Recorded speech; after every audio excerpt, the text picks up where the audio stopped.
अस्सलामु अलैकुम वरहमतुल्लाहि वबरकातुहू। रब्बि इश्रह ली सदरी व यस्सिर ली अमरी वहलुल उक़दतम मिन लिसानी यफ़क़हू क़ौली।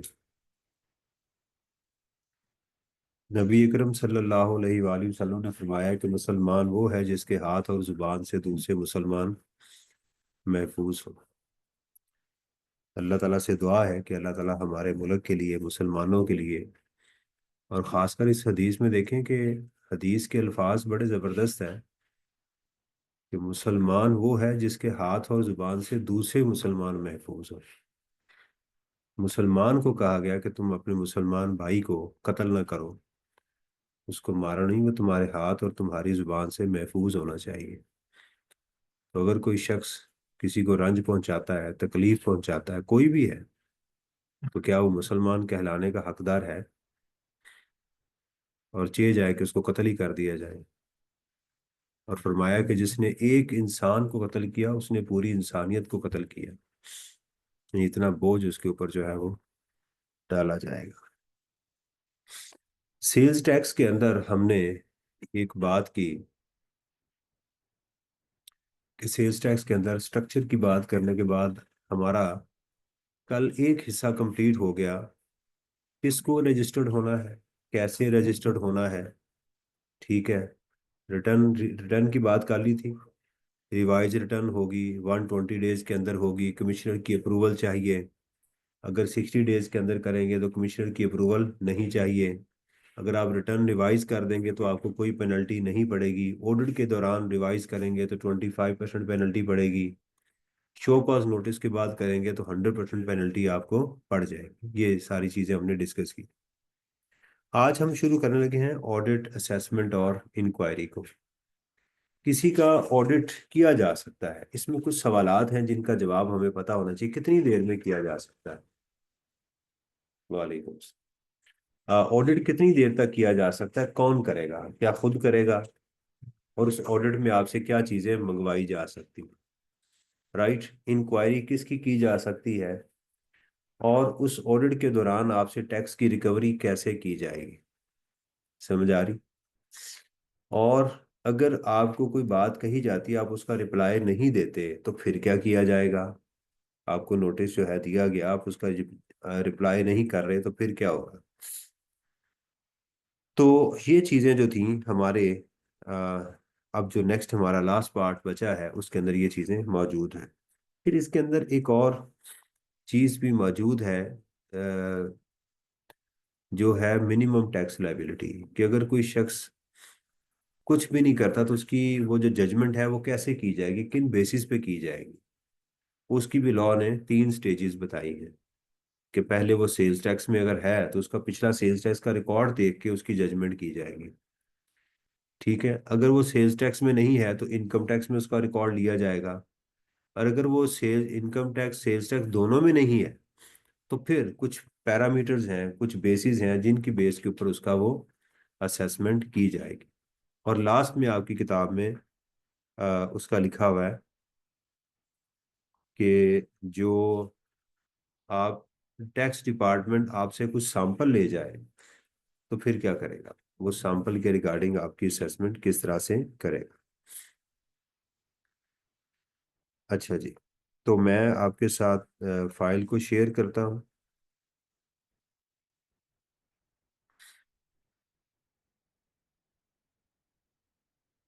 लास्ट में आपका कोई क्वेश्चन हो तो मेरे से आप पूछ सकते हैं।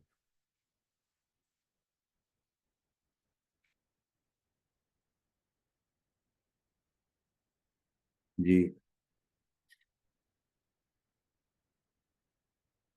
कल तक का कोई क्वेश्चन हो तो आप मेरे से पूछ सकते हैं।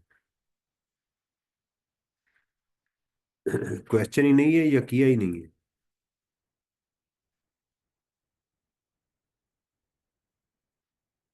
जी। कुछ नहीं बता रहे। भी आप लोगों ने कल का काम कर लिया है? लिख के याद किया है? लिख के नहीं याद कर? हाँ जी। जुबानी याद कर लिया? थोड़ा सा हल्का फुल्का उसका हिंट तो लिख लिया करें ना। ये रिकॉर्ड्स का बता दिया था मैंने आपको। मैंने कहा था ये कर लीजिएगा। रिटर्न फाइलिंग का भी हो गया था। रिवाइज रिटर्न, ई फाइलिंग कैसे करेंगे, एनुअल रिटर्न, ये करना था ऑडिट तक। अच्छा जी।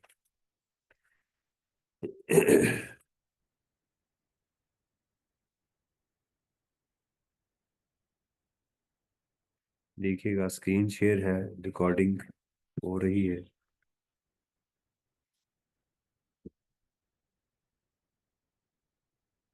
अच्छा जी। ऑडिट, ऑडिट क्यों किया जाएगा, सवाल ये पैदा होता है। ऑडिट क्यों किया जाता है।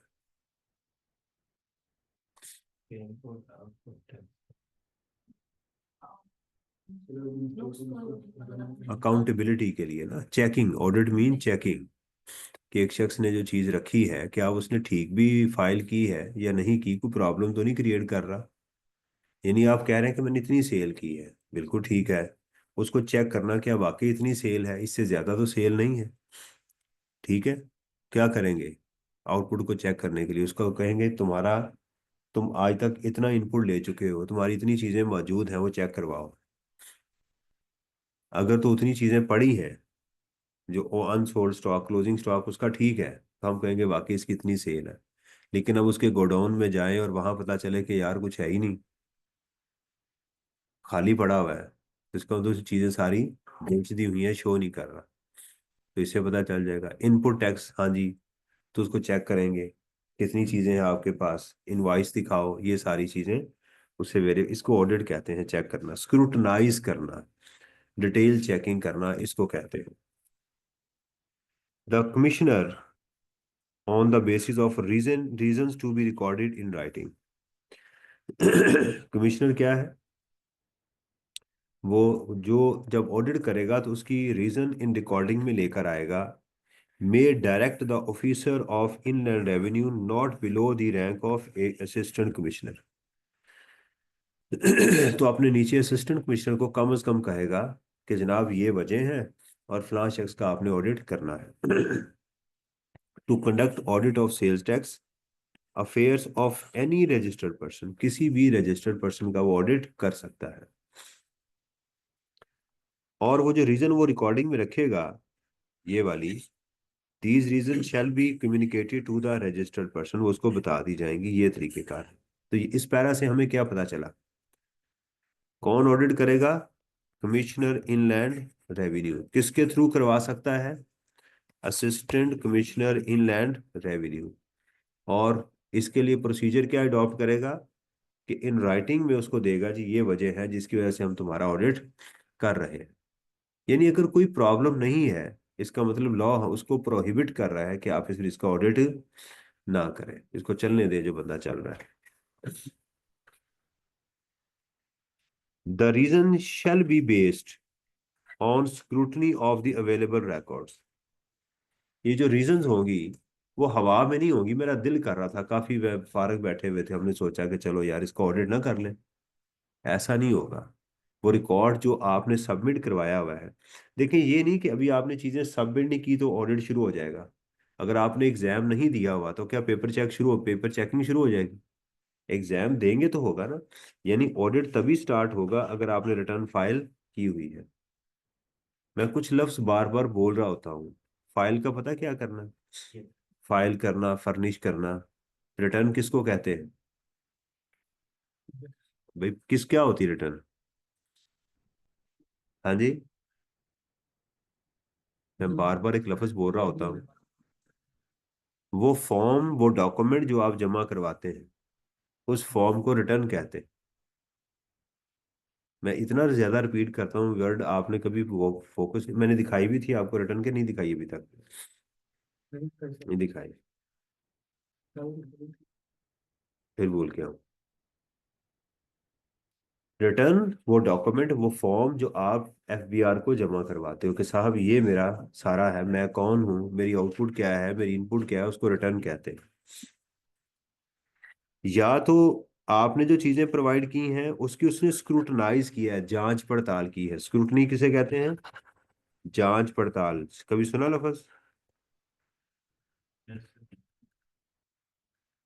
जांच और थर्ड पार्टी इंफॉर्मेशन, या दूसरा कोई बंदा जो है उसने कुछ और बता रहा है, आप कुछ और बता रहे हैं, आपकी इंफॉर्मेशन पे या किसी थर्ड पार्टी की इंफॉर्मेशन के ऊपर जो है। अच्छा पानी भी दे दे रहा है। which shall not include the mere verification of input, output, refund, claim and compliance of the legal without identifying risk factor। बहरहाल इतनी बात ठीक है, आप यहाँ इतना लिख सकते हैं कि जनाब जो इंफॉर्मेशन है that must be based on the available information provided by you और provided by the third party. The officer of inland revenue may call for any record, इस ऑडिट के लिए वो क्या करेगा, उससे कोई रिकॉर्ड मांग सकता है, रिकॉर्ड मांग सकता है, डॉक्यूमेंट्स मांग सकता है for conducting audit. who shall be allowed to have access the use of machine and software। और यही नहीं कि वो खुद भी चाहे कहे यार मुझे इसका यूजर नेम पासवर्ड दे दो, तो आपकी किसी मशीन मोबाइल को यूज कर सकता है इस रिकॉर्ड के लिए।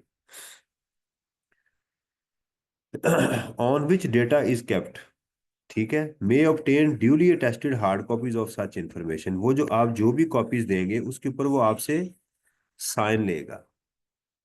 उसने कहा जी बैलेंस शीट दे दें, आपने प्रोवाइड कर दी, क्योंकि इस पे साइन करें और स्टैंप करें, ड्यूली अटेस्ट करें। क्यों कि कल को आप कहें ये मैंने, इसने खुद ही बनाई है कमिश्नर ने, मैंने तो नहीं दी इसे, कह सकते हैं ना, इसलिए आपके ऊपर स्टैंप और साइन होने चाहिए। The officer of inland revenue shall not call for record और document after expiry of 6 year, ये एग्जाम में आ चुका हुआ है कि कितनी देर तक ऑडिट आपका किया जा सकता है और आपने रिकॉर्ड कितनी देर तक मेंटेन करने हैं। तो पिछले 6 सालों तक का आपसे डेटा मांगा जा सकता है। समझ आई ना। मैं आपको इसकी एग्जांपल देता हूँ। आज नवंबर है 24, ये कौन सा साल चल रहा है, ये चल रहा है आपका टैक्स ईयर 25। Thank you. ठीक है, यानी जो 1 जुलाई को स्टार्ट हुआ 24 को और एंड हो रहा है 30 जून 25 को। तो आपसे कितने, 24, 23, 22, 21, 20 और 19, यहां तक का आपको ऑडिट किया जा सकता है कि भी आप ये रिकॉर्ड लेके वो आ जाए। ऑडिट में क्या चेक किया जाएगा, audit shall be conducted to verify the correctness of the declare tax liability, output tax, input tax, refund, blah blah, ये सारी चीजें। ठीक है, और ये ऑडिट इलेक्ट्रॉनिकली भी किया जा सकता है, वीडियो लिंक से, जूम वगैरह से भी किया जा सकता है। ये हमें ऑडिट की चीजें बता दी। क्या समझ आई आपको, सोचें जरा, रिवाइज करें।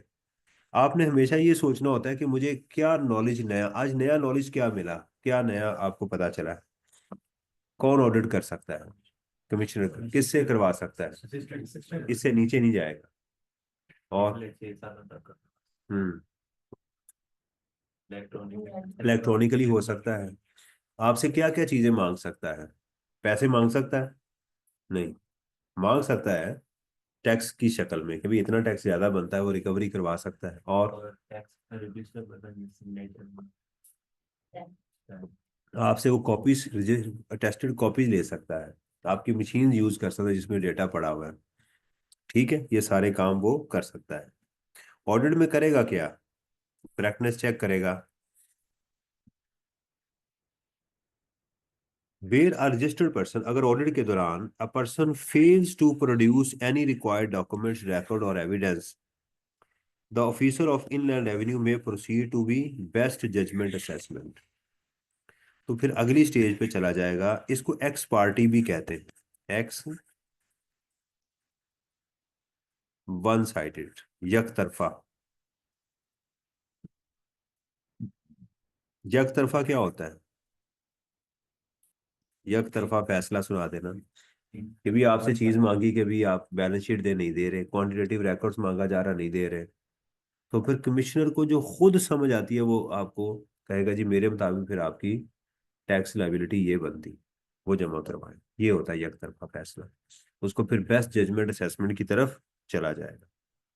अच्छा, ये क्वेश्चन जो है शॉर्ट पेड, ये बारहा पेपर में आया हुआ है, कई दफा उसने ये सवाल पेपर में पूछा हुआ है। Recovery,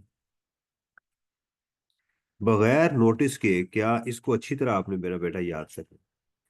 short paid amount recoverable without notice, क्या आपको नोटिस दिए बगैर आपसे टैक्स कलेक्ट किया जा सकता है या नहीं, और कैसे। नंबर वन, क्या किया जा सकता है और कैसे, ये दो बातें। वेयर आर रजिस्टर्ड पर्सन, इसको पढ़े जरा, मैं चाय पी।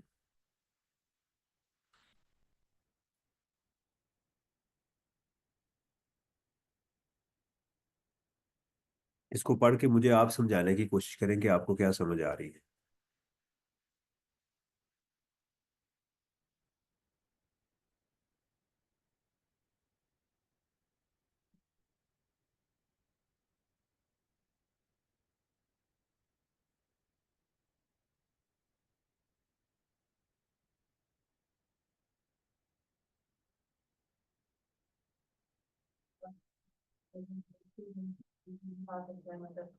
तो उसकी रिकवरी हो सकती है कैसे।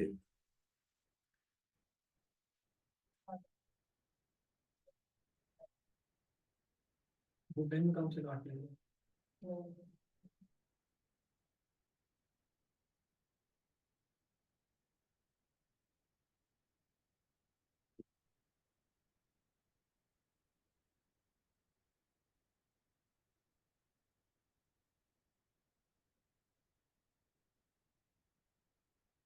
जी।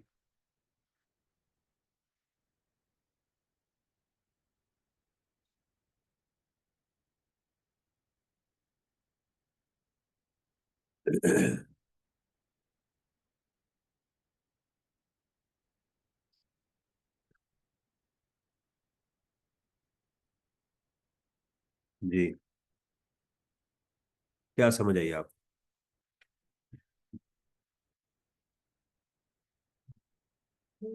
टैक्स का भी जमा करवा देंगे जिसका उन्होंने कहा, मतलब वो रिकवर कर सकते हैं। हाँ, मतलब।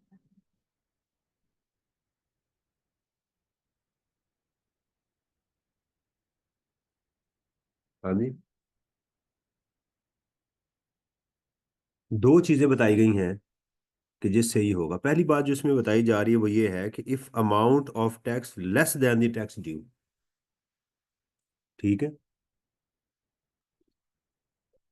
जो टैक्स देना था उससे ये कम टैक्स उन्होंने पे किया है, तो फिर उसके दो तरीके हैं। Stopping removal of any goods from his business premises, उसके बिजनेस को सीज किया जाएगा कि अब आपने यहां से कोई चीज बेचनी नहीं है। Number two, through attachment of his business bank account. Attachment कहते हैं किसी को यूज करना, उसमें से चीजें निकलवा लेना। मिसाल के तौर के ऊपर मैंने किसी की पेमेंट करनी है, राइट, मैंने किसी की पेमेंट करनी है और मैं उसको पेमेंट नहीं कर रहा, वो आता है और मेरा मोबाइल कहता है ये मुझे दे दे, तो इसको कहेंगे attachment of the mobile against the date. Attachment of mobile against the date जो है उसको वो किया जाएगा।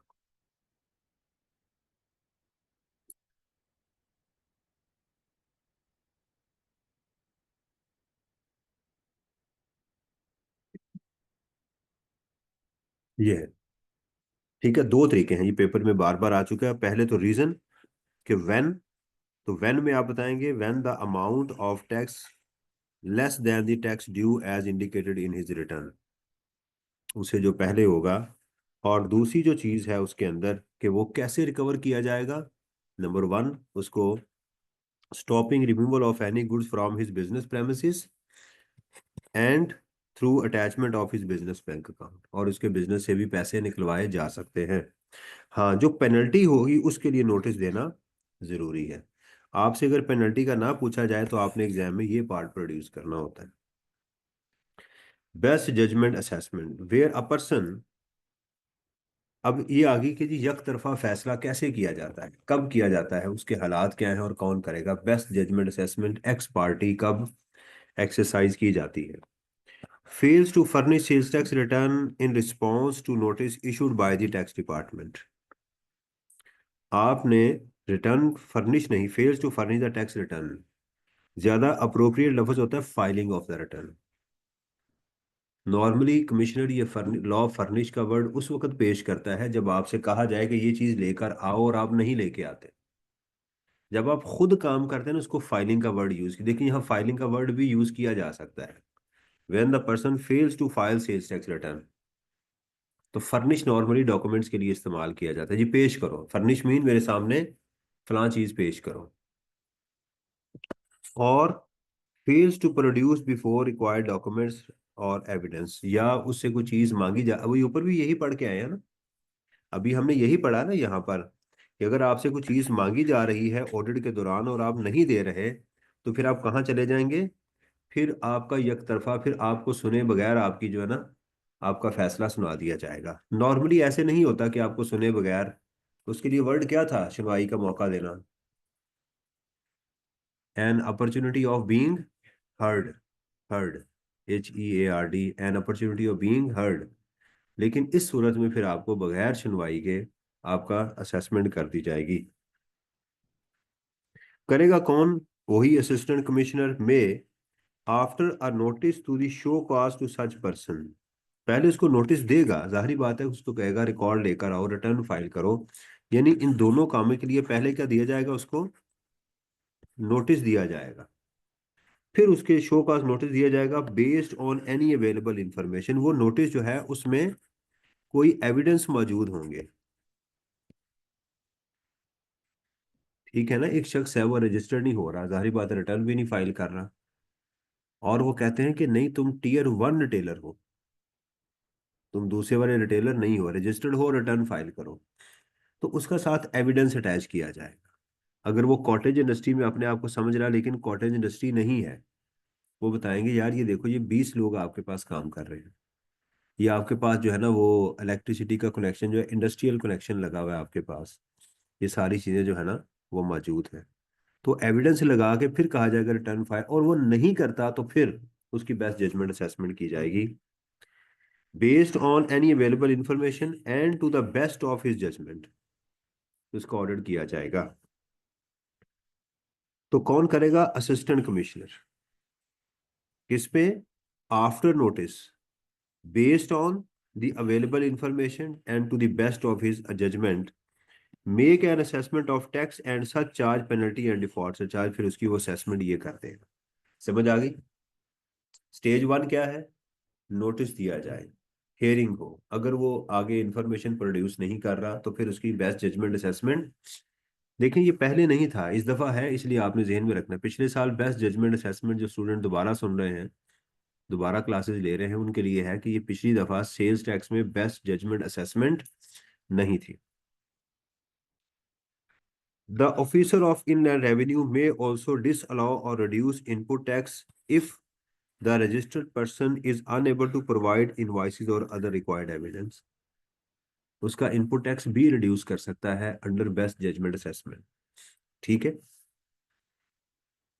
आगे, where a best judgment assessment has been made on the basis of non-filing of return and the person files the return within 60 days of the issuance of the best judgment order along with payment of tax, default, surcharge, penalty, the order of judgment shall be obeyed। ये line बड़ी important है कि आपको ये case study बना के exam में दिया जा सकता है कि साहब आपने, आपको एक नोटिस मिला है कि आप रिटर्न फाइल करें, आप बताएं कि आगे आपको क्या करना चाहिए, अगर आप रिटर्न फाइल कर देते हैं या रिटर्न फाइल नहीं करते तो क्या होगा।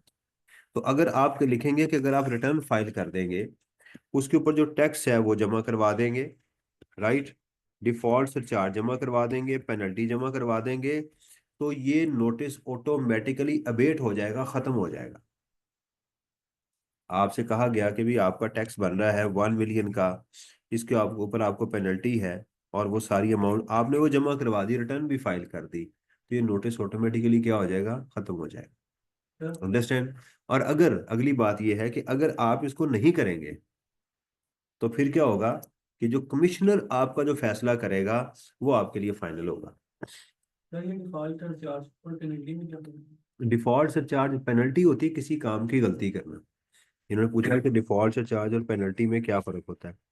मिसाल के तौर पे लॉ में लिखा हुआ है कि ये अगर गलती करेंगे इसका 5,000 रुपया जुर्माना है, एक है कि आपने 1 मिलियन देना था, 6 महीने हो गए आप नहीं दे रहे, तो 6 महीने के अंदर फिर आपको क्या होगा कि इसके ऊपर 1 मिलियन इंटू लेट्स सपोज 12% उन्होंने डिफॉल्ट से चार्ज रखा हुआ है, मल्टीप्लाइड बाय 6/12, ये आपको पेमेंट भी करनी पड़ेगी। डिफॉल्ट किया ना आपने, पैसे भी दें, सूद समेत दें।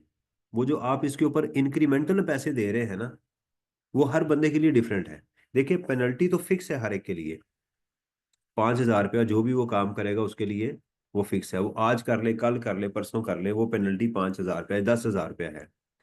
लेकिन डिफॉल्ट चार्ज आपने 6 माह का लेट किया, आपने 4 माह का किया, आपने 3 माह का किया, सबके लिए वो डिफरेंट होगा डिपेंडिंग अपॉन कि कितना लेट उसने पेमेंट की है, उसको डिफॉल्ट चार्ज कहते हैं।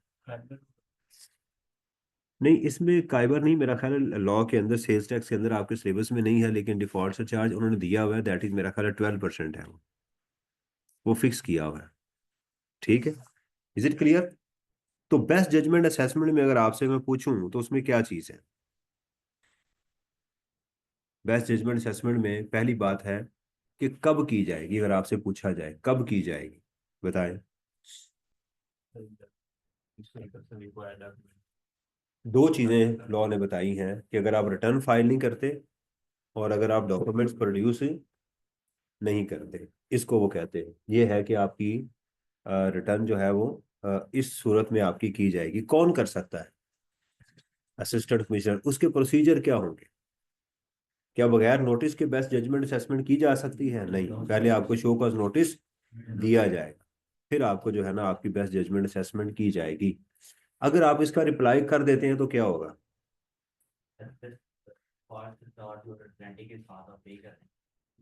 तो फिर आपका वो नोटिस खत्म हो जाएगा, फिर वो आपका नोटिस अबेट हो जाएगा उसकी हैसियत।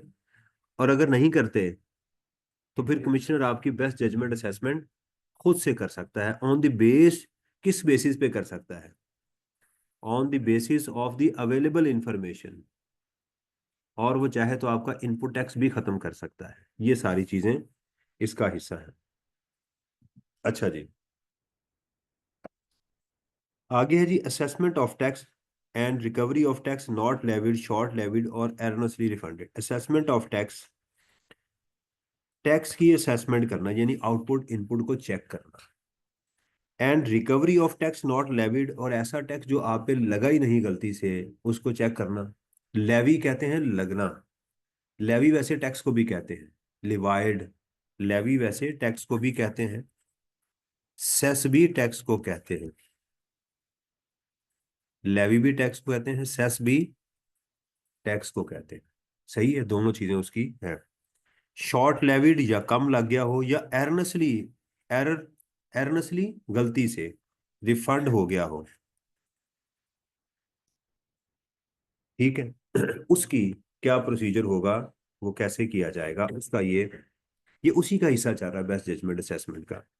Where due to any reason, किसी भी वजह से, any tax has not been levied, जो टैक्स लेवी नहीं किया गया, और शॉर्ट लेविड, और where the officer of inland revenue not below the rank of AC suspect on the basis of audit or otherwise that due to any reason the person has not paid, short paid, claimed input tax credit or refund which is not admissible, has obtained an amount of refund not due। उसने गलत input किया, गलत tax जमा करवाया, या उसने गलत amount refund करवा ली, उसके साथ क्या हो सकता है? The officer of inland revenue after issuing a show cause notice to the person shall pass an order to determine and recover the amount of tax unpaid. तो फिर इसके साथ क्या कर सकता है? वो रिकवर कर सकता है। बात असल में वही चल रही है असल में बेस्ट जजमेंट असेसमेंट के ऊपर, कि जनाब अगर उसको समझ आ गई एक चीज, तो देखें ना उसके पास ये वाली अथॉरिटी उसको दी गई है कि जनाब आप चाहें तो जब रिटर्न वो ना करे तो आप उसको क्या कर सकते हैं, उसको नोटिस दें और उसे रिकवरी कर लें। लेकिन दूसरी जो चीज़ ये है कि अगर किसी को ये पता चले कि उसने रिटर्न फाइल की है, एक है कि रिटर्न फाइल की है, रिकॉर्ड भी उसने आपको दिया हुआ है, लेकिन उसके बावजूद क्या है कि उसने या तो टैक्स कम जमा करवाया है, या करवाया ही नहीं है, या उसने गलत इनपुट लिया है, या गलत रिफंड लिया हुआ है, तो उससे इसकी रिकवरी भी की जा सकती है। असिस्टेंट कमिश्नर उसकी रिकवरी भी की जा सकती है after issuing a show cause notice. ये बात जहन में रखनी है कि ये बार बार वो पूछता है कि विदाउट इशूइंग नोटिस, तो वो ये भी है, इसके अंदर भी हम ये पढ़ रहे हैं कि बगैर नोटिस के उसकी ये दो चीजों को रिकवर उसे टैक्स किया जा सकता है।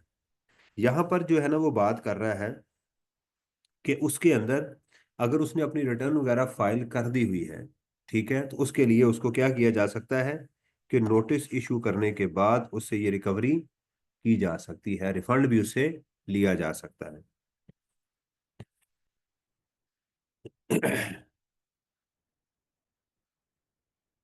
जी, क्या अभी तक मैंने पढ़ाया, ये बताइएगा। अभी आज हमने स्टार्ट कहाँ से किया?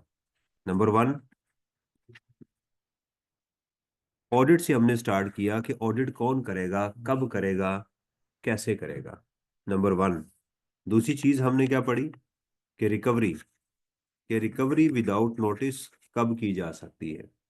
फिर हमने किया बेस्ट जजमेंट असेसमेंट के ऊपर बात की, ठीक है।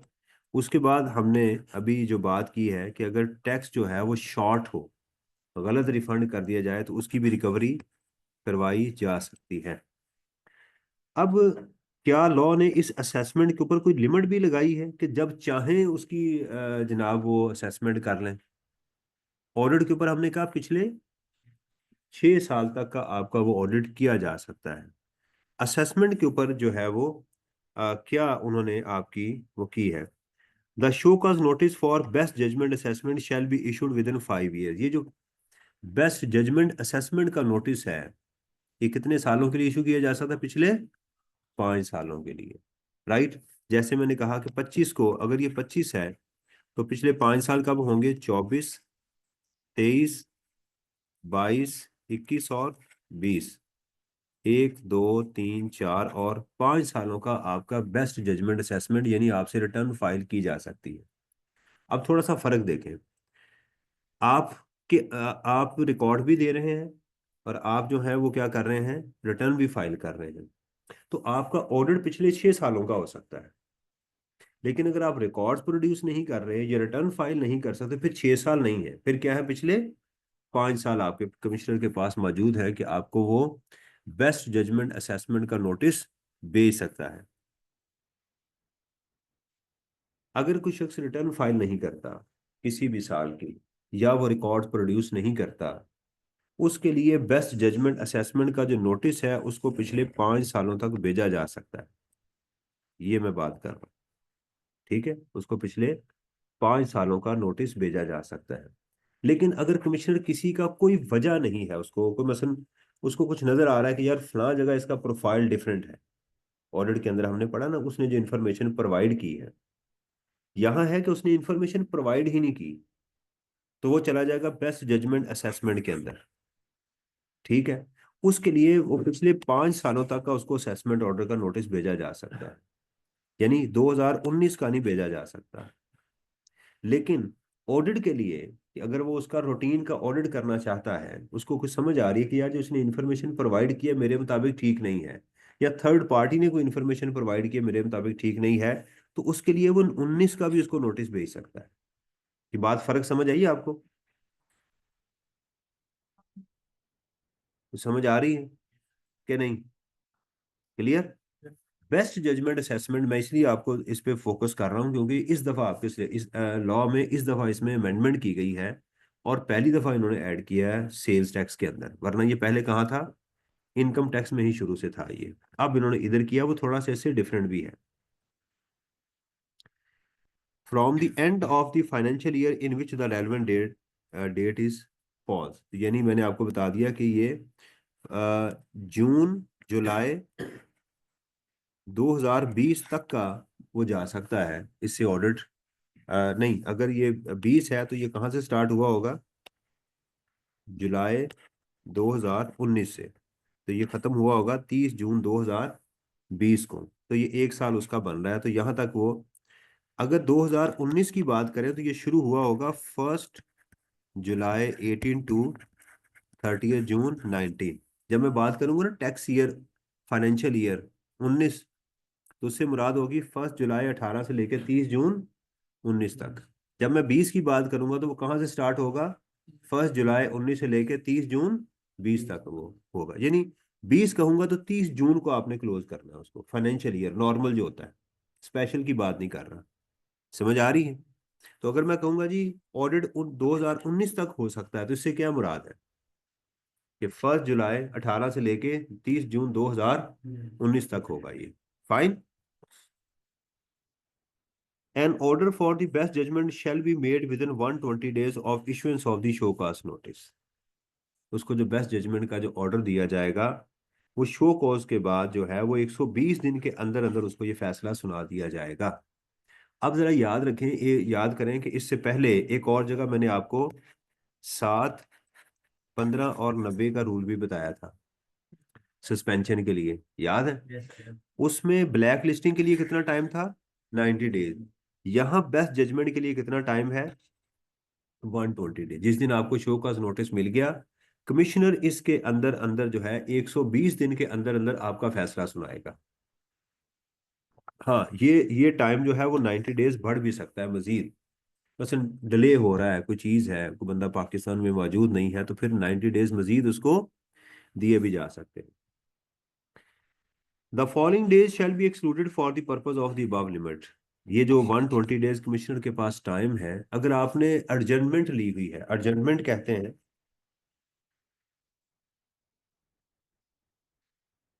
अर्जेंटमेंट कहते हैं, आपने कभी सुना यार वो तारीख लेने गया हुआ है, मैं तारीख ले आया हूँ जाके अदालत से? ये लफ्ज आम जो लोग जिनका अदालतों से जरा चक्कर है, अल्लाह ना करें कि अदालतों से हमारा कोई ऐसा वास्ता पड़े, तो अदालतों में कहते हैं तारीख लेने गया हूँ, मैं तारीख ले आया हूँ। इसको कहते हैं, इंग्लिश में कहते हैं अर्जेंटमेंट, अर्जेंट करना, कि जी मैं आ नहीं सकता, प्लीज मुझे, mesela आज मुझे किसी ने बुलाया है और मैं कहता हूँ जी मुझे प्लीज 10 दिन का मजीद टाइम दे दें, इसको अर्जेंटमेंट कहते हैं। क्या बोलते हैं? अर्जेंट करना, उसको मुलतवी कर देना, ऐसे समझ लें। उर्दू में क्या है? इल्तवा। इल्तवा लफ्ज सुना कभी? इल्तवा का शिकार हो गया, ये डिले किया जा रहा है उसको। तो ये कहते हैं ये जो 120 दिन है, इसके अंदर अगर आपने कोई अर्जेंटमेंट ली है 20 दिनों की, 30 दिनों की, जितनी भी, वो इसमें टाइम शामिल नहीं होगा, वो उस वक्त टाइम ये रुक जाएगा। द प्रोसीडिंग्स, प्रोसीडिंग किसे कहते हैं? कार्रवाई को।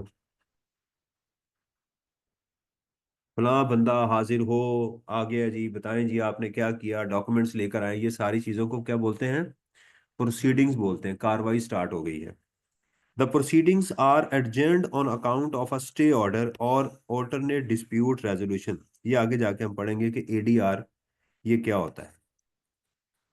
ये जैसे लफ्ज है ना एडीआर, ऑल्टरनेट, इनकम टैक्स में जाके पढ़ेंगे कि ये ऑल्टरनेट भी होता है, कि आप अपील में जाके इसके अलावा एक और रास्ता भी है। जैसे आप समझे कि लाहौर से आप इस्लामाबाद जाते हैं जीटी रोड से, तो इसका ऑल्टरनेट क्या है? मोटरवे। तो इस तरह लॉ ने दो रास्ते दिए हैं कि आप किसी अपील में, यानी आपको कमिश्नर इन रेवेन्यू ने तंग किया, आप कमिश्नर अपील के पास चले जाएं, कमिश्नर अपील से आप अपेलेट ट्रिब्यूनल में चले जाएं, हाई कोर्ट में चले जाएं। इसका एक ऑल्टरनेट भी है, वो है एडीआर, कि आप यहाँ पर एडीआर के पास चले जाएं। ठीक है, जैसे जरगा नहीं होता, ये समझ लें, इस तरह की एक पार्ट एक है जिसके अंदर वो आप जा सकते हैं। The time taken through adjournment by the registered person not exceeding 60 days. या तो स्टे ऑर्डर मिला हुआ है, या आपने खुद इसकी अर्जेंटमेंट ली हुई है, इन दोनों केसेस के अंदर ये इसमें दिन शामिल नहीं किए जाएंगे। ये बताइएगा जी, ये हमारा हो गया बेस्ट जजमेंट असेसमेंट का इशू। यहां तक कोई सवाल हो? जी, कोई सवाल हो तो आप मेरे से पूछ सकते हैं। बेस्ट जजमेंट असेसमेंट का क्या इमेज आपके जहन में जो है ना वो बनी है? बताइएगा, बेस्ट जजमेंट की क्या इमेज आपके दिमाग में डेवलप हुई है, कि ये बेस्ट जजमेंट क्या होती है? क्या एक कोई ना कोई इमेज तो डेवलप हुई होगी जी। हाँ जी।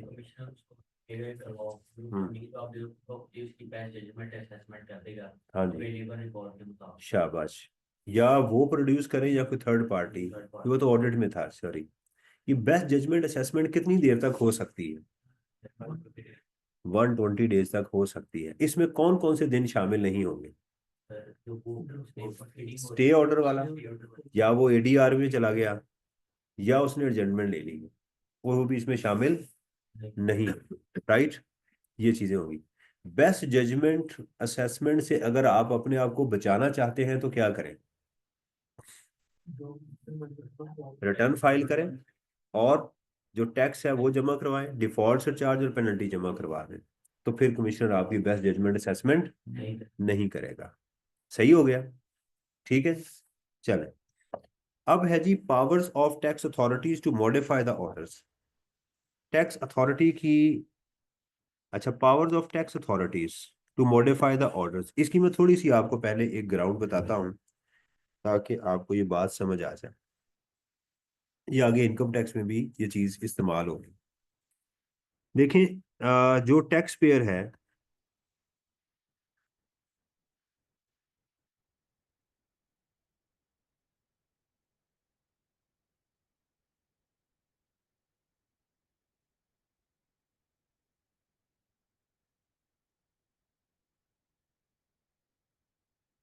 ठीक है, और एक है कमिश्नर इनलैंड रेवेन्यू। राइट,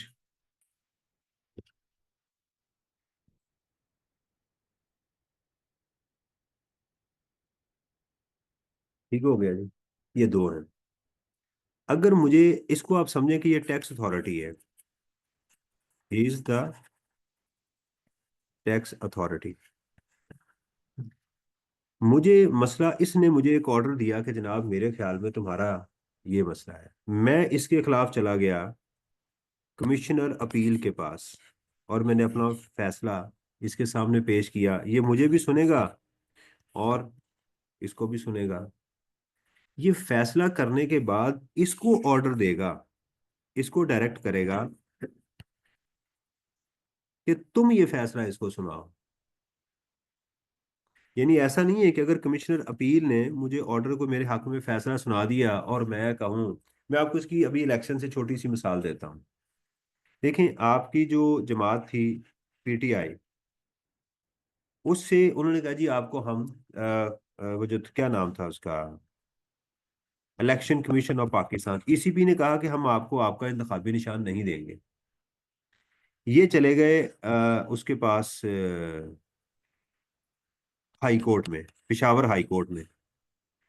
ये यहां से विन कर गए, लेकिन इन्होंने क्या किया था कि हाई कोर्ट ने किसको कहा था कि आज के बाद तुम्हारा बल्ला निशान, उन्होंने कहा पीटीआई को?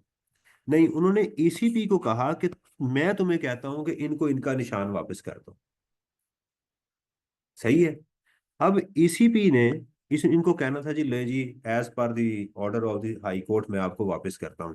तो फिर ईसीपी ने क्या किया, इनको निशान वापस करने की बजाय वो चला गया सुप्रीम कोर्ट में। ठीक है, तो वहाँ हमारे मोहतरम जस्टिस ने इनको कहा कि नहीं, इनको वापस आपने नहीं करना। उन्होंने कहा जी ठीक है, ये फैसला आ गया कि मैंने आपको ये वापस। तो आप किसी अपील में जब जाते हैं ना, तो जिसके साथ फड्डा होता है ना, ये ऑर्डर उसको दिया जाता है। मेरा किराएदार मेरा घर खाली नहीं कर रहा। सही है। तो नॉर्मली ऐसा नहीं होगा कि हाई कोर्ट या सिविल कोर्ट मुझे कहेगा कि जाओ कल इसका सामान बाहर फेंक दो, देखी जाएगी जो होगा। नहीं, उसको कहेगा कि तुम्हें मैं कह रहा हूं कि इसका घर खाली करो। ये बात याद रखें, ये बेसिक मैकेनिज्म होता है लॉ का। तो ये बात की जा रही है कि जब कमिश्नर को और टैक्स अथॉरिटीज को ऑर्डर मिलेगा, तो वो उसके मुताबिक कितनी देर के अंदर अपना फैसला सुनाएगा। ऑल दो कि वो किसी खुद भी अपील में वो चला जाए, अपेलेट ट्रिब्यूनल में चला जाए, लेकिन उसको फिलहाल अपना फैसला उसको सुनाना है। हाँ, अगर वो अगले कोर्ट से जीत गया, अगले कोर्ट से जीत गया, तो फिर अपने किए हुए फैसले को फिर क्या कर लेगा, रिवर्स कर देगा कि लो जी, उस दिन मैंने, पिछले महीने मैंने ये काम किया था, 3 महीने बाद अब मैं जीत चुका हूँ, वो जो पैसे तुम्हें मैंने अलाउ किए थे उसकी मैं रिवर्सल डाल रहा हूँ। अब समझ आई बात की? समझ आ रही है? भाई कुछ बोलेंगे तो सही है ना। Am I teaching to the dead bodies in the graveyard? तो भाई कुछ बोलेंगे तो ठीक है। वो मदनी साहब क्या कहते हैं, मौलाना मदनी साहब, वो बोलो तो सही। मुझे भी तो मोटिवेशन चाहिए ना आपकी। कि आप चुप करके बैठे रहेंगे? हाँ जी। हाँ, टीच ये जो स्टडी है ना, सीए जो है, ये ऐसा नहीं है कि इसके अंदर जनाब आप गुल छड़े उड़ाते फिरेंगे और ये बड़ा कोई नेटफ्लिक्स के ऊपर कोई फिल्में आपको दिखाई जाएंगी और कहा जाएगा हीरो ने क्या किया, हीरोइन ने क्या किया। ऐसा नहीं होना। ये नहीं, अगर ऐसा ही होता तो आज पाकिस्तान में 10,000 चार्टर्ड अकाउंटेंट ना होते, 25 करोड़ में से कम 10 करोड़ तो होने चाहिए थे। तो ये आम लोगों का काम नहीं है। पहली बात यह है कि सीए, ये आम मशीनें लोहे की बनी हो सकती हैं, सीए की मशीनें स्टील की बनी हुई होती हैं। ये डिफरेंट मटेरियल होता है, इन्होंने बर्दाश्त किया होता है। मैं कहता हूँ जो चार्टर्ड अकाउंटेंट होता है ना, ये सबसे ज्यादा बोरियत जो है ना, इसने बर्दाश्त की होती है। आजकल के दौर में सबसे ज्यादा जो मुश्किल चीज है ना, वो है बोरियत को कंट्रोल करना। मैं बोर हो रहा हूँ जी, मैं पढ़ पढ़ के बोर हो रहा हूँ। मेरे बहन भाई खेल रहे हैं, एंजॉय कर रहे हैं। मैं खुद अपनी बात बताता हूँ कि ड्यूरिंग माई सीए मेरा ऑडिट का एग्जाम था, और उसी दिन मेरे किसी कजन की शादी भी थी। अब घर में क्या हो रहा है जनाब, मैं बैठा है कमरे में, स्टैंडर्ड खोले बैठा हूँ, इंटरनेशनल स्टैंडर्ड्स ऑन ऑडिटिंग वो पढ़े जा रहे हैं। वो इतनी मोटी मोटी किताबें मैं लेके बैठा हूँ, सुबह पेपर है और घर में तैयारियां चल रही हैं। शोर तो हो रहा होता है ना, जनाब वो किधर गया, मेरी शर्ट किधर गई, मेरी पैंट किधर गई, और ये हो गया, वो क्या हो गया, अभी तक तैयार नहीं हुए, वो बारात आ गई है। और आप, जी ऑडिटर की क्वालिफिकेशन क्या होंगी, ये क्या होगा। मेरा दिल कर रहा था उस दिन कि मैं किताबें ना दीवार पे मारूं, यार ये क्या अजाब मेरे गले पड़ा। लेकिन मैं बर्दाश्त करके फिर भी कि यार नहीं, मैंने पढ़ना है, मेरा अभी टाइम नहीं है। लेकिन आज जब मैंने वो टाइम, वो बोरियत वाला टाइम गुजार लिया है, उस फंक्शंस में मैं नहीं गया, तो आज मैं इजी हूं ना, आज रिलैक्स हूं, क्योंकि मैंने वो बोरियत वाला टाइम किया है। वरना आज मैं बोर हो रहा होता। वो याद करें वो जो मैंने आपको क्लिप दिखाया था, आज मैं बोरियत वाले टाइम में फील कर रहा होता, तो ये चीज होती।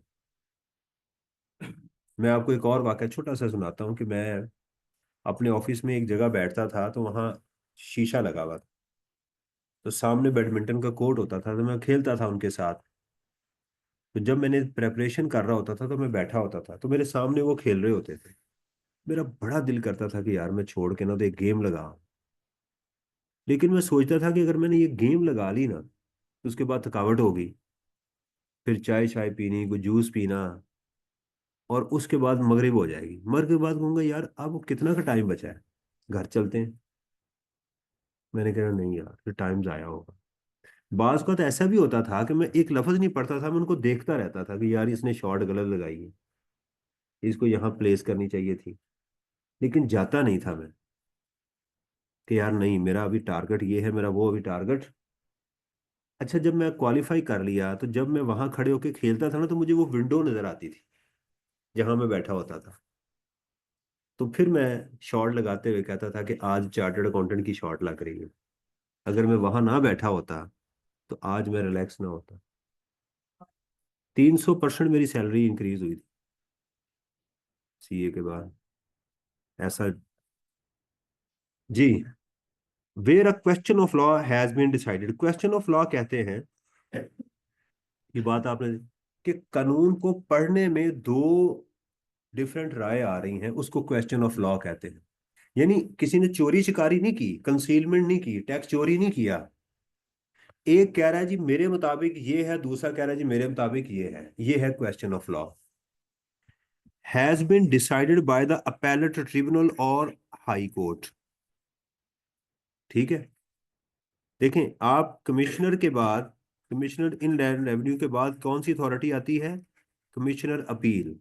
ये उससे अगली अथॉरिटी की बात की जा रही है, अपेलेट ट्रिब्यूनल या हाई कोर्ट, ये इनकी बात की जा रही है। अगर इन्होंने डिसाइड कर दिया किसी क्वेश्चन ऑफ लॉ को, in the case of a registered person the commissioner may follow the set decision, तो कमिश्नर क्या करेगा, उस उनके डिसीजन को फॉलो करेगा, including in respect of an identical situation.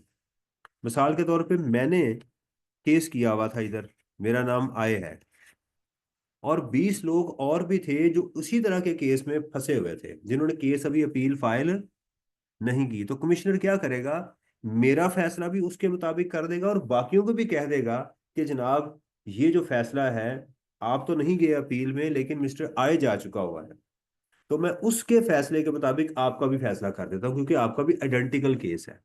तो कमिश्नर क्या करेगा, अपना उसका फैसला और उस तरह की बाकी जो चीजें होंगी उनका फैसला भी कर देगा।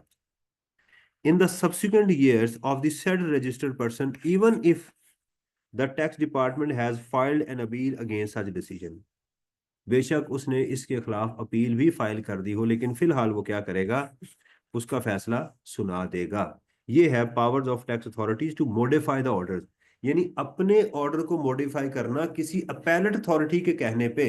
ये है सेक्शन 11C। आपको समझ आई है? किसमें करेगा, इन द सब्सिक्वेंट ईयर्स, अगले सालों में वो कर देगा। अब देखिएगा, if the higher appellate authority reverses such decision, और अगर बाद में वो अपेलेट अथॉरिटी के पास गया, वो अगली जगह पर चला गया जिन्होंने उसको रिवर्स कर दिया और decision, the commissioner is empowered to modify the assessment within 1 year from the date of receipt. तो कमिश्नर उस ऑर्डर को क्या कर देगा, दोबारा 1 साल के अंदर अंदर रिवर्स कर देगा। पहले इधर को वो कर देगा, अगर ये अब रिवर्स नहीं हुआ तो फिर ठीक है, फिर तो कंटिन्यूएशन में जाएगा। अगर ये रिवर्स हो गया तो इसको क्या कर देगा, ये रिवर्स कर देगा 1 साल के अंदर अंदर। अच्छा जी, इसका पहले मैं आपको ये बता दूं, ड्राइंग ऑफ सैंपल जो है ये बात क्लियर हो गई, समझ आ गई आपको? अगर डिपार्टमेंट आपसे सैंपल लेके चला जाए तो वो आपकी आउटपुट नहीं गिनी जाएगी, लेकिन अगर आप वैसे सैंपल किसी को देंगे तो वो गिना। देखें, आपने किसी को चीज बेच दी और कहा कि ये मैंने सैंपल दिया इसे, लॉ कहता है मुझे इसका टैक्स दो। लेकिन अगर ये सैंपल आपसे टैक्स डिपार्टमेंट लेके चला गया तो वो इसकी आपको इनवॉइस देगा। लेकिन ये सैंपल ये नहीं कि 2 ट्रक चावलों के लेके चला गया जी, मैं सैंपल लेके जा रहा हूँ। ये थोड़े से एक नॉर्मल सी क्वांटिटी जिसको टेस्ट किया जा सके, तो ये इसके ऊपर टैक्स नहीं होगा। अगर एग्जाम में आपको मिल जाए कि टैक्स डिपार्टमेंट आपसे सैंपल लेके चला गया है 5,000 का, 6,000 का, तो आपने उसको सप्लाई में से माइनस कर देना, और अगर ऐड नहीं है तो ऐड नहीं करना, वो मिल जाएगा जी। रिफंड नहीं होगा, इनपुट आपको मिल जाएगा। वो इनपुट माइनस में जा रहा है, उसमें आउटपुट में से माइनस करने हो। For the purpose of determining sales tax liability or for the purpose of establishing value of any taxable goods, an authorized officer of sales tax can take a minimum quantity of goods or raw material against a proper receipt, a copy of which shall be kept in the record। और उसको आपको एक copy देगा जो आप record में रख। आपने देखा पुलिस वाले जाते जाते सैंपल ले रहे होते हैं, रेडियन लगी होती, राइट, वो जाते जाते किसी से सेब पकड़ के खा लेते हैं सैंपल के तौर के ऊपर, किसी से 2-4 केले उठा के खा लिए। ऐसे होता है ना, वो पीछे पीछे जा रहा होता है, भजन पैसे दे देंगे, चल सैंपल समझो इसे। समझ आ रही? तो वो सारी चीजें वो होती हैं। ले जी, अल्हम्दुलिल्लाह आखिरी इसका हिस्सा रह गया है मिनिमम सेल्स टैक्स लाइबिलिटी का। मिनिमम सेल्स टैक्स लाइबिलिटी ये असल में, अगर कोई शख्स डिपार्टमेंट को मुंह नहीं लगा रहा तो उसकी जो असेसमेंट करनी है वो कैसे की जाएगी, इसकी लॉ ने 3 स्टेजेस बताई हैं। नंबर 1, सबसे पहले उसका सेल्स टैक्स में रिकॉर्ड देखा जाएगा, स्टेज 1। अगर है तो उसकी बेस के ऊपर उसकी असेसमेंट कर दी जाएगी। अगर उसका यहाँ पर नहीं है तो फिर इनकम टैक्स में देखा जाएगा, उसकी बेस के ऊपर उसकी असेसमेंट की जाएगी। और अगर यहाँ पर भी नहीं है तो फिर कुछ पैरामीटर्स उन्होंने बताए हैं, उनकी बेस के ऊपर उसकी मिनिमम टैक्स लाइबिलिटी कैलकुलेट की जाएगी। राइट, लें जी, ये इसका आखिरी हिस्सा है आपकी किताब में, खालिद साहब की बुक में। Where a registered person fails to file a return, कहाँ जा रहे थे आप, बेस्ट जजमेंट असेसमेंट की तरफ। An officer not below the rank of AC shall issue a notice to file the return within 15 days, failing which is minimum tax liability would be determined। अगर आपने ऐसा ना किया तो उसकी मिनिमम टैक्स लाइबिलिटी कर दी जाएगी। कैसे? It shall not be less than the highest amount of tax paid by the registered person in any of the previous 12 months. तो कमिश्नर जो है, कम से कम असिस्टेंट कमिश्नर, उसका पिछले 12 माह का सेल्स टैक्स रिकॉर्ड उठाएगा। तो जो हाईएस्ट उसने टैक्स किसी महीने में पे किया हुआ है ना, कम से कम उतना टैक्स उसे कहेगा जमा करवाओ। ये किस रिकॉर्ड को देख रहा है? सेल्स टैक्स के रिकॉर्ड को वो देख रहा है। ये उसका पहला स्टेप है। समझ आ रही कि नहीं? यानी आज मैंने उसे पकड़ा तो उसके पिछले 12 माह का मैं रिकॉर्ड निकालूंगा। उसने रिटर्न फाइल नहीं की और मुझे फाइल कर भी नहीं रहा, तो फिर मैं उसको बना के भेजूंगा कि जनाब इतने पैसे प्लीज जमा करवा दो। वो कहेगा जी ये कैसे? तो उन्होंने कहा जी ये एज पर लॉ तुम्हारी पिछले फलां महीने में तुमने 10 लाख रुपए जमा करवाया था, 10 लाख रुपए जमा करवा दो। ये नॉर्मली प्रोविजनल होता है, ये आरजी होता है, फाइनल नहीं होता। जब वो करवाएगा, एक्चुअल करवा देगा, तो फिर उसको रिवर्स कर देगा। अच्छा जी, in case of no proceeding tax liability, और अगर वो उसकी कोई इसके अलावा पिछले 12 माह में कोई रिकॉर्ड ही नहीं मौजूद, the minimum tax liability shall be calculated on the basis of the average monthly cell declared by the registered person for the purpose of income tax. तो फिर उसका इनकम टैक्स से रिकॉर्ड निकाल के, लेकिन ये नहीं है कि अगर सेल्स टैक्स में मिल गया तो फिर आप अगले स्टेप पे नहीं जाएंगे। इस स्टेप में तब जाएंगे अगर यहाँ कोई रिकॉर्ड मौजूद नहीं है। तो ये बात, यानी ये नहीं हो सकता कि आप सेल्स टैक्स में रिकॉर्ड मौजूद है लेकिन अगर इनकम टैक्स में मैं जाके देखूंगा वहां भी क्या किया हुआ है। एक और है चीज, लेकिन अभी इसको छोड़ दें। लेकिन अगर यहां भी नहीं है, if it can not be determine using any of the above, ना ही सेल्स टैक्स में है ना ही इनकम टैक्स में है, तो फिर इनमें से कोई चीज देखी जाएगी। लोकेशन, कहाँ कारोबार कर रहे हैं? डीएचए में कर रहे हो तो फिर वहां उस लोकेशन में बाकी लोग जो बैठे हुए हैं आपकी तरह का कारोबार कर रहे हैं, उनकी टैक्स लायबिलिटी कितनी है, उसको देखा जा सकता है।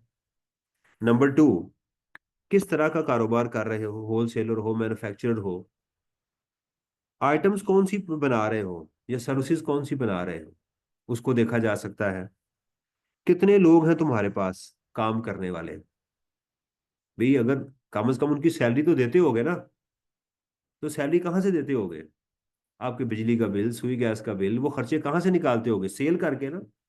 वहां से भी आपकी सेल को डिटरमिन किया जा सकता है। पैसा कितना लगाया है, कैपिटल एम्प्लॉयड लगाया है, एम्प्लॉय किया हुआ है, बिल्स कितने हैं, और आपने प्रोडक्शन कैपेसिटी कितनी है, कितनी मशीनें लगाई हुई हैं, कितनी लूम्स लगाई हुई हैं, ये वाला सारा जो है वो आपका वो किया जाएगा। और ये फाइनल नहीं होगी, ये क्या होगी? प्रोविजनल होगी। ये क्या होगी आपकी? प्रोविजनल होगी। ले जी, अल्हम्दुलिल्लाह सुम्मा अल्हम्दुलिल्लाह, हमारा अभी तक 3 क्वेश्चन हमारे कंप्लीट हो गए। कितने? 3 क्वेश्चन हमारे कंप्लीट हो गए। इसकी फर्दर प्रैक्टिस इंशाल्लाह हम संडे को करेंगे। ठीक है, फर्दर प्रैक्टिस हम इसकी न्यूमेरिकल की, पहले भी हमने मेरा ख्याल 10 क्वेश्चन तो हमने कर लिए हैं न्यूमेरिकल्स, ऐसे ही है ना। अब इसकी, अब हम आएंगे थ्योरी के ऊपर। पहले आपका चैप्टर नंबर है 24A और उसके जवाब है 24B के अंदर। यानी ऐसा नहीं हो सकता, मैं कहता हूं कि 99% चांस है।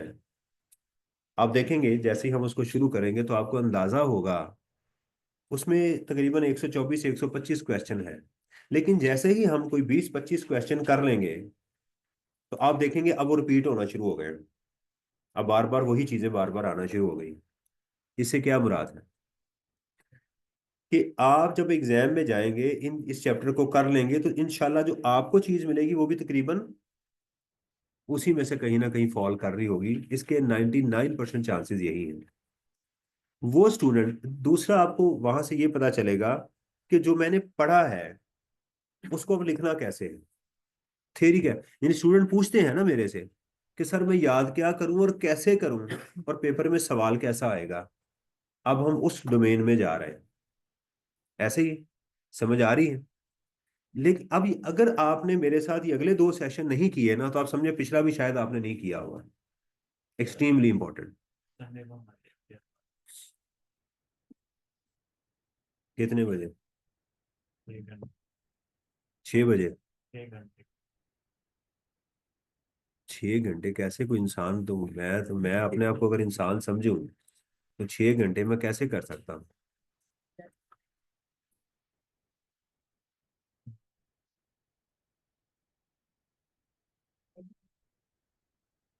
भाई फिर मुल्क बंद हो गया, मोटरवे की मरम्मत शुरू हो गई, किसी और की मरम्मत शुरू हो गई, तो मैं फिर, हमने सिलेबस करना है ना। हम 10 तरीके। सारे ही कर रहे हैं FAR 1। नहीं, सिर्फ जो सजावट है। हम दो है ना बस, तो बाकी वो आप फिर ऑन उसको कर लीजिएगा। ऑनलाइन उसकी रिकॉर्डिंग तो मिल जाएगी आपको, यूट्यूब पे आप कर दीजिएगा अपलोड संडे की क्लास को। फिर न्यूमेरिकल ही करना है ना। इनका टेस्ट चेक हो गया? जी हो गया। हो गया, वो मुझे वो शेयर कर दीजिएगा, इनको भी वापस कर दें। और 3 टेस्ट मुझे शेयर कर दीजिएगा, उसको भी इंशाल्लाह डिस्कस करेंगे। अच्छा जी, एक चीज तो, 1 मिनट है जी, जरा मैं इनको अब बता दूं। अब आपने करना क्या है मेरा बेटा, इसको अब आपने स्टार्ट से इसको लेना है। ठीक है, पहले तो आप ये वाला काम करें जो मैंने ये मॉड्यूल आपको करवाया, सबसे पहले इसको कर लें।